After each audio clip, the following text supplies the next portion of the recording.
Assalamu alaikum. Good evening, everyone. My name is Mr. Ali. Welcome to The Real Story on ZMC Network. I hope you're all well and I hope you're keeping safe. And today we are going to share, as always, the latest COVID dashboard for Birmingham. So please listen attentively. In total, we have 3,747 positive cases this week, and that looks favorably compared to the previous week. There has been a drop of 2,939. And as always, a huge credit goes to the fantastic NHS, who have staggeringly carried out 46 million first doses and also 34 million people who have been dosed for the both doses as well. And yesterday, the government, and in particular the Transport Secretary Grant Shapps has announced that a number of countries have gone into the green zone, and also a number of countries have moved from the red list to the amber list. And unfortunately, Pakistan wasn't one of those, despite having one of the lowest rates of transmission. In terms of those countries that have been moved from the red list to the amber are following. They are Bahrain, United Arab Emirates, and also Qatar, and also India. And in particular, what was devastating for us to realize is that Pakistan and Bangladesh have relatively low numbers of transmission, especially of the Delta variant, also known as the Indian variant. However, for one reason or another, the Conservative government has made a political and economic decision rather than being based on the scientific data. They have also increased the rate of the 10 days that you're going to be quarantining in the hotels here in the UK to 2,250, and also they have increased the second adult to 1,400, thereby significantly increasing the cost of those people that are returning from Bangladesh and also Pakistan and many other red list countries. Today we are talking about the Commonwealth Games. So for those of you who have been in hibernation or under a rock, you may not know that next year that we have the Commonwealth Games here in Birmingham and in UK, and that is a fantastic opportunity, a fantastic feat for us to get involved, both in terms of participating, in terms of organising, in terms of volunteering this fantastic, amazing event that will be occurring. And it is important that we get involved at an early stage. And as part of that awareness, there is a roadshow that is going around large parts of Birmingham, and we are glad to know that it is coming to Warden Park this coming Sunday, the 8th of August, from roughly 12 o'clock till 5 o'clock. So to help me talk more about what the Commonwealth Games are and also what this roadshow on Sunday is all about, can I introduce you to Asma Ajaz, who is one of the ambassadors and also the person that's working for the Commonwealth Games. So huge warm welcome to you, Asma. How are you? Thank you. Assalamu alaikum. I'm really well. Really happy and excited to be here to be able to speak to you about all things Commonwealth Games, what's happening within the organising committee, how people of Ward End and the communities can get involved with, and just talk to you about the roadshows as well. So lots of different things, really exciting time for us. 72 Commonwealth countries are part of the Commonwealth that are going to be coming. Whoever's qualifying for all the different sports this year is especially more important because it's the first time that there are more medals available for women in competitions, which is absolutely great to see. And it's also the first time that the para sports will be running alongside the actual games as well. So really excited, and also having 3 new sports added. A great one, which is the T20 cricket, which everyone will really, really be happy about. And also the beach volleyball and the 3x3 basketball. So lots of new things happening for the Birmingham Commonwealth Games next year. So great news there, Ali. Really, really great news. Thank you. And I think maybe we're just touching on, really, for the benefit of our listeners, what is the Commonwealth Games? They're very similar to the current Olympic Games that are happening at the moment in Tokyo, in Japan. And obviously, it's because of COVID, there's not many people in the audience. They are very similar to that, but much less sports. And also, these are those countries that are involved. And as Asma mentioned, there's roughly about 72 countries that are part of the, obviously were involved with the the British Empire, and these are international multi-sports events that are taking place with athletes from all of those 73 or 72 countries that will be congregating here in Birmingham next year to partake in some of those sports. And it happens every 4 years, and it is your elite athletes that are taking place. A lot of records are sort of being broken at that stage as well.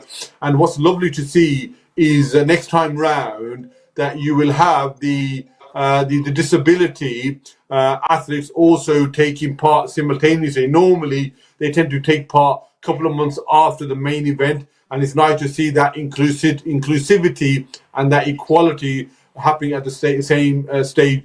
And some of the stuff that you mentioned about the sports, before I come on to that, some of the countries that I know that will be participating next year and coming in huge numbers, both in terms of athletes, but also fans and supporters, are from the countries such as New Zealand, Canada, from Pakistan, Bangladesh, India. You've also got Jamaica. You've also got Zimbabwe, Nigeria, Malaysia, right across the globe coming in. And these are, like I said, real elite international athletes. And then, Asma, you mentioned some of the new sports that are coming in. But I know for those people that are sort of looking at the current Olympics, athletics is certainly taking a lot of attention with the 100 meters, 2 meters, and some of the distance running. You've got badminton, you've got squash, basketball, gymnastics. So it's a real something there for everyone, isn't there? You know, whether you like your running, your gymnastics, swimming, there is something. And obviously now you mentioned cricket. You know, there's no excuse for anyone not to get involved, is there? There is not at all. I mean, you've got the classics such as, you know, the wrestling, the judo, the boxing, but every year, you know, there's that bid by national governing bodies and world bodies about trying to get their sport into it, and it's a tough competition to try and get that done. But luckily, there was three sports that were included, and obviously, being a cricket coach, I was really happy that the T20 women's was able to enter. And moving forward, maybe that will open up a bit more for the men as well. So really excited about that. But not only that, but these sports are being played, and we are very lucky that a lot of them will be in the region. So the venues that the sports are going to be running in are also quite local. You've got a lot of them in Birmingham itself. So we've got some key ones like Edgbaston Stadium, University of Birmingham, where you've got the squash and hockey, very popular South Asian sports. You've also got obviously the cricket. You've got Smithfield site, which was actually, for the people of Birmingham, if you know it, the old wholesale markets. Ali, do you remember the back end where it used to be the car boot sale? Used to happen, and then there was the Yeah, wholesale plenty of market where they fruits and sell the vegetables. flowers. We used to get our fruit and vegetable from there. Yeah, so that area is all going to be changed and be used for beach volleyball. I don't know where they're going to get the sand from, but it's It'd be gonna important. they're gonna get the sand from somewhere. But it'd be exciting, nice development. I mean, another big development is the Aquatic Center in Sandwell, a massive new, you know, Olympic style stadium, international kind of like stadium for swimming. That would be a really great thing for the region, great thing for the, you know, for the Midlands as well, because it's prestige. I actually just only recently saw kind of like, you know, those videos for the inside of it and how great it looks. It looks absolutely amazing. The fact that it's got facilities for everybody, as well as an additional pools for where women only sessions can take place as well. So that's really, really great. And they're actually going to continue on with what's happening there as well. So that's been on the press, it's been in the news. It's a great venue for everyone to kind of like look forward to in that region, especially in Sandwell. You've got Cannock Chase as well, you know, where the bike riding will take place. And all the way across to, you know, obviously we know the standard NEC and Coventry Arena, as well as Leamington Spa, Royal Leamington Spa, shall I say, for the bowls as well. So lots of different things, lots happening in the region. We are actually really privileged that it's coming to Birmingham. You know, it's great that it's coming to Birmingham at our doorstep. There's going to be such a buzz happening here. You know, over 6,000 athletes from all of those Commonwealth countries are going to be landing at our doorstep, you know, wanting to see what Birmingham is going to offer. What kind of hosts are we? Some of them coming from countries that are, you know, we are from. Some of us ancestrally are from. So it'd be great to really showcase to them, you know, whether it's our culture, whether it's our housing, whether it's our food, definitely our food, because they're all going to come and try out Yeah, the curries absolutely. and things like that to see what it's all about. So it'd be great for them to see that. It'd be really, really exciting for the people of Birmingham, but actually how you can get involved as well. There's so many opportunities for us to get involved. You mentioned, I'll come back to the roadshow, but even jobs in the region, you know, we're employing jobs, over 1,200 jobs actually for the Commonwealth Games itself. So it employed opportunities. There's also volunteering opportunities where you could actually work on the games, and that's a great opportunity once in a lifetime. We get people coming all the way from Australia to volunteer. So isn't it nice that we'll be able to volunteer? And people are quite privileged up until the 17th of August, that's when the applications close, that if you have a B postcode, you know, it's all great for that. But, you know, you could take part in either being, you know, a meter greeter, you might have medical skill, you might have something that is, you might want to do, you know, be part of the team, you might want to, you know, work in the athlete villages, because we've got 3 villages that they're going to be working. Athletes are going to be staying in at the University of Warwick and Birmingham as well, and then at the NEC. So it might be something that you want to get your hands in, or you might be a driver and you could be driving the buses.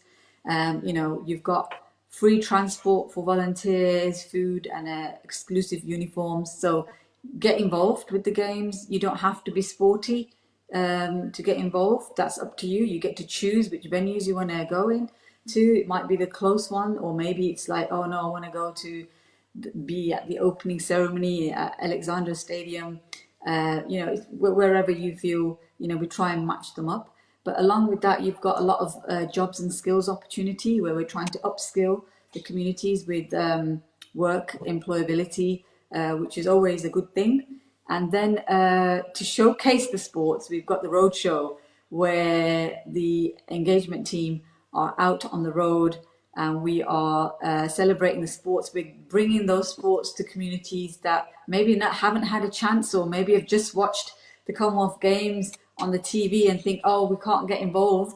Come and have a go. You know, we've got traditional sports such as wrestling, which kids have found that, oh, is this a sport? You know, we didn't know this was a sport, rolling around on the mats. You know, they really, really enjoyed it.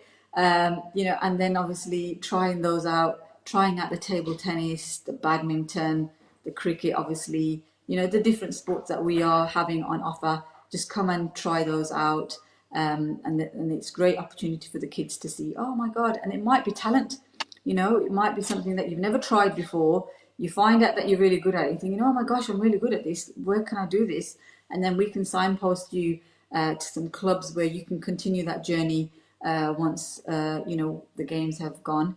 You can carry on with that journey as well. So it's really great for you to come along and see what's happening. And we're actually in Ward End Park this Sunday. We're going to be there regardless of the rain. I'm sure there's only going to be a little pitter-patter of rain. Yeah.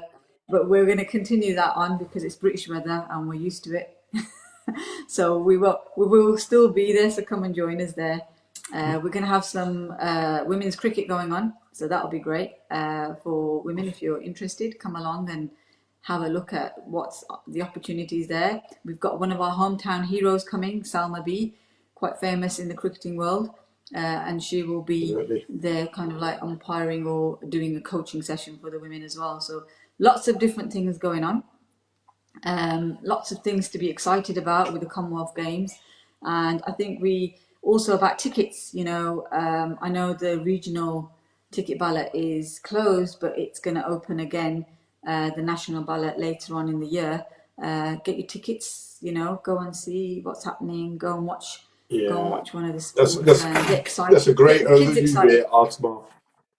Yeah, that's a great overview, Asma. But I'm just going to sort of let people know as well that this is a once in a lifetime opportunity to have something like the Commonwealth Games on our step. And it's not just a Birmingham event, this is a regional wide across the West Midlands. Are different activities that are happening, and I know that the tickets are reasonably priced. They're not very expensive, and they are selling like hotcakes. And what is important is about this radio show, and also the fact that now there's Olympics in the background, is people interest is really generating. The fact that you are to show to areas such as Ward End, Heath now that's taking place on Sunday, it's going to capture people's imagination. It will give them an indication that the different sports are being included, and also that it gets them attracted. And you never know that we may have a future star just budding in one of these practice sessions or somewhere where you can even just speak to someone. You mentioned the ambassador, a former cricket player now as well, the lovely Salma, and maybe get inspired and motivated by that. That's the whole purpose of these road shows, isn't it, Asma? Yeah, definitely. So, we've noticed that by taking sports to the communities, that you might come across raw talent, or the fact that you've never tried something that you think, oh my God, I'm going to try this.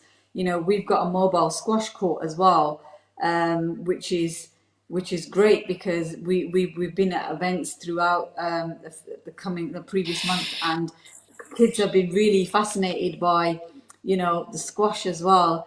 And actually, we have had champions in South Asian communities in squash. I think, was it Jangir Khan, Jangir and back in the Jamshir day? Khan, yeah.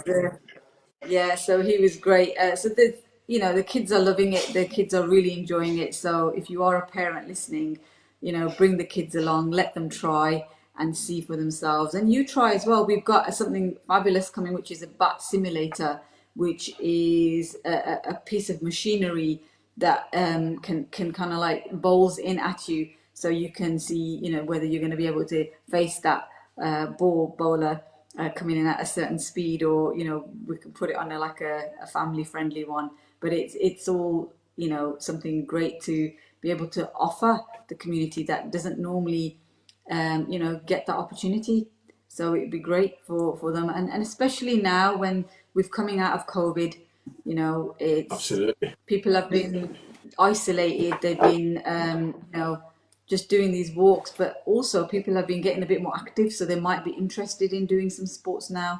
So if we can bring those to them, then that's really great, and get them involved. They might want to say, oh, I want to get involved. There's jobs. We work with Group, which is a recruitment company. They've always got jobs that people can get involved with. I know lots of people have been made redundant, but a lot of people have actually got jobs with the Commonwealth Games. We're local, we're in town, and it's a great place to work.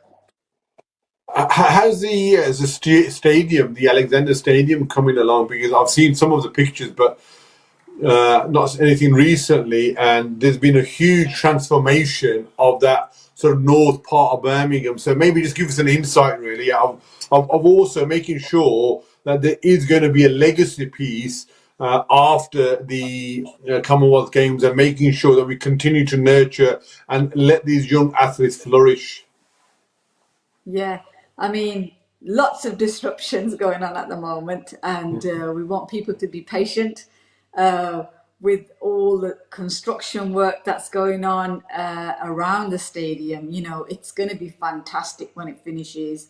It's a work in progress. It's being done. We're against the time, and it's being done by the developers really well. People are going regularly to see the visiting of it and seeing that it's all on plan, on point. I know local people at the moment might be frustrated with the transport, but believe me, that's going to get better as soon as the main trucks and everything are out the way. It's actually going to be wonderful. The fact is that with this redevelopment, you're going to see so many opportunities for people. That the legacy side of things, we've actually got a dedicated team working on the legacy of how, when the games have disappeared, that what stamp, what blueprint has been printed that can continue, whether it be through the sports, the development, the programs and the projects that are actually running, because we are running in partnership with Birmingham City Council, who have also been generous with their funding. So they're funding through the Commonwealth Games. So there's a couple of grants at the moment that's still open. The Creative Cities grant. If everyone's interested, to go onto our website, Birmingham2022.com, and go on to Creative Cities. There's a grant application that's still available as well, that you can kind of tap into. There's also United by projects that you're thinking of doing something as part of the legacy, and get that seal stamp for yourselves, and work with those projects as well. So there's a very big piece, and we've got so many functional departments within the Commonwealth Games Association Committee that covers so many of those things, whether it be volunteering, whether it be jobs and skills, whether it is the legacy of how what is happening, what is going to happen, can continue on and be sustainable with what is being left behind. So there's a lot of work going in as we speak, Ali, about these projects, about these programs, so that it is a success for Birmingham, and it changes Birmingham as well. You're very well informed. You're very passionate, Asma. Can I ask, how did you get involved with the CWG 2022? Okay, so I used to work for England and Wales Cricket Board as a city programs executive, looking at, in Birmingham particularly, about how to bring sport and cricket into the communities and change the growth of the game and the demographics in terms of the getting more women involved. It was great to be able to give that opportunity to continue that work as a community engagement manager for the Commonwealth Games, because I want to be able to serve the people that are maybe underserved. I work with the great people. Abigail is my lead, and she really is passionate about bringing something to the people in the communities that are in the inner city, but also quite close to the venues, and to be able to offer them opportunities that they normally wouldn't get. And being myself a South Asian woman, I understand all of that. Growing up in Birmingham and looking at the opportunities that were given to me, I want to be able to offer those opportunities to young people today. And young people need to grasp these things that people like myself never got, and take advantage of what's here, because it's a once in a lifetime, like you said.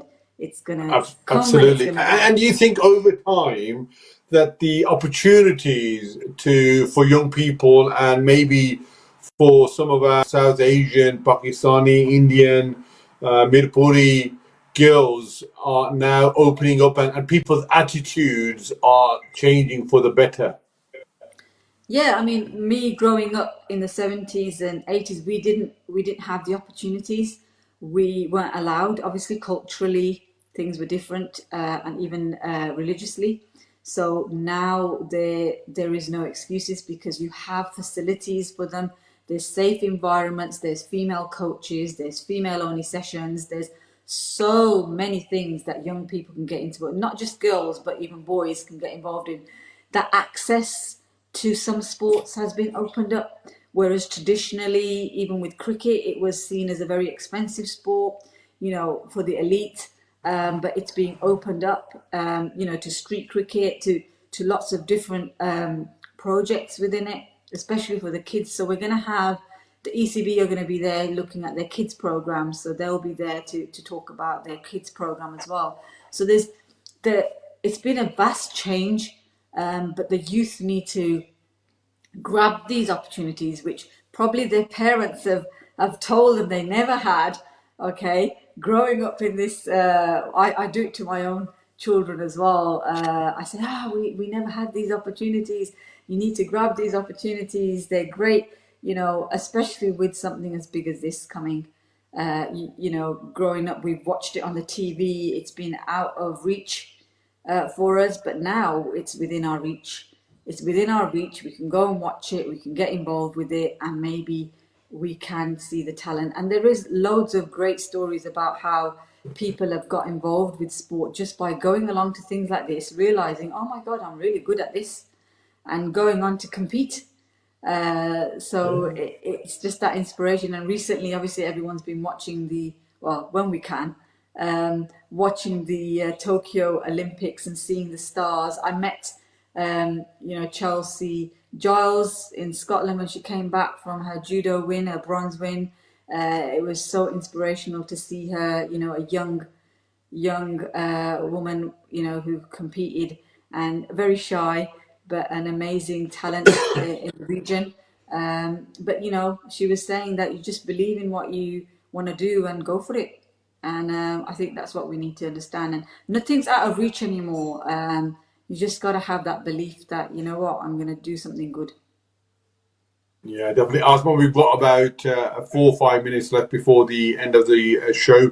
You should have told me beforehand that you're not going to let me get a word in anyways. No, it's very informative, and it's nice to see the fantastic passion that's oozing from yourself. So back to the Sunday's event. I think it's nice to actually share with our audience that it's not a sporting activity. We will have a number of family events as well. I know you've been working very hard between the behind the scenes to work with Radio Aapki Awaaz, with Alam Rock Community Forum, with Jabs FC to make sure that there is something for everyone. So maybe talk about some other stuff apart from the sporting activities to ensure that we do make this a family-friendly environment where young people, children, all the way up to the elderly feel as though there is something that they can participate or something that they can watch.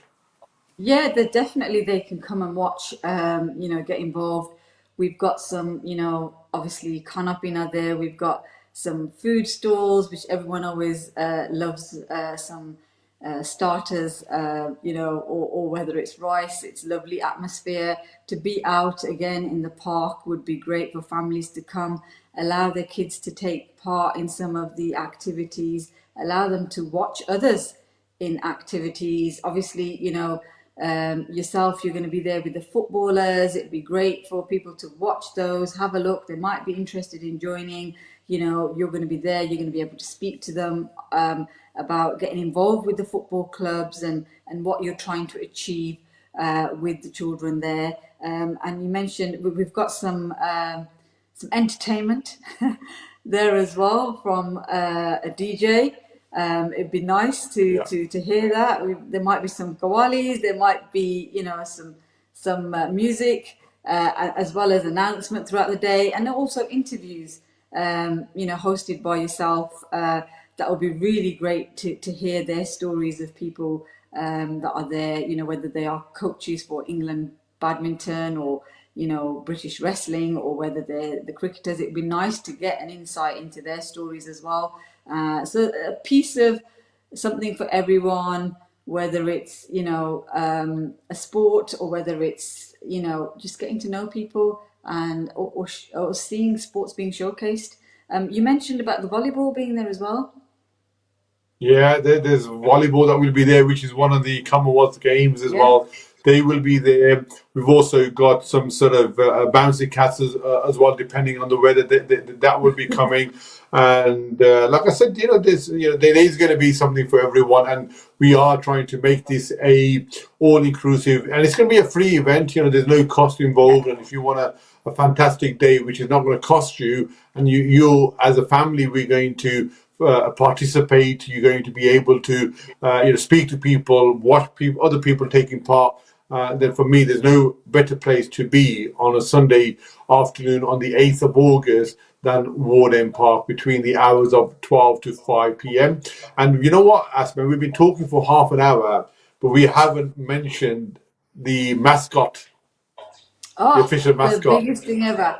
The official mascot is coming to the park. It's very hard to get hold of him, but the Perry, the mascot. So there's a photo opportunity, and everybody loves Perry because they're going to see it on the TV. The kids are going to see it. They've probably already seen it on the news already. But Perry, the mascot, is making an appearance at Ward End Park, which is absolutely fabulous because that is just the icing on the cake, which is absolutely great. I was just going to say, bring some change with you for the food. Try out the local people's foods, whether it's cakes or the rice or the pakoras. But just come, bring a picnic mat, sit down if it's not wet, and just enjoy the atmosphere of what's going on. Yeah, well, And so also we have follow come us. towards the end of the show. Yeah, we have come towards the end of the show, Asma. A real good detailed overview of what is the Commonwealth Games next year here in Birmingham, but also in the meantime, the fantastic roadshow that's going from area ward to ward and how we can get involved, not only in terms of the roadshow, but what you mentioned in terms of volunteering for the Commonwealth Games. There's so many opportunities, whether it's volunteering, participating, whether you want to get a job for those sort of 3-4 weeks beforehand and leading up to it. There's so much opportunity. It may be worth just doing a quick summary and giving that a website address that people can go on and find out more information. Yes, definitely so much that the communities can get involved with. And please just contact us on birmingham2022.com. There's a help button to chatting. I'm part of the community engagement team, so they can help you to access us. There's a particular email address, which is engagementteam.birmingham2022.com. So sign on there. But even if you went to the contact center, which is a little help button on the website, you can do a live chat, and they'll put you through to us, or they'll give you some information of where we're going to be and what's happening, what is new. Thank you so much Thank for you your so time, much. Asma. Good luck. Good luck on Sunday. We may just take you out of the comfort zone and put a mic in front of you, Asma, if you're off for the challenge. So please come and join us this Sunday, the 8th of August, from the hours of 12 to 5 p.m. And also, please do log on the site if you want to purchase tickets or if you want to participate or volunteer in any kind of way. As always, thank you for tuning in. Until next week, please look after yourselves and each other.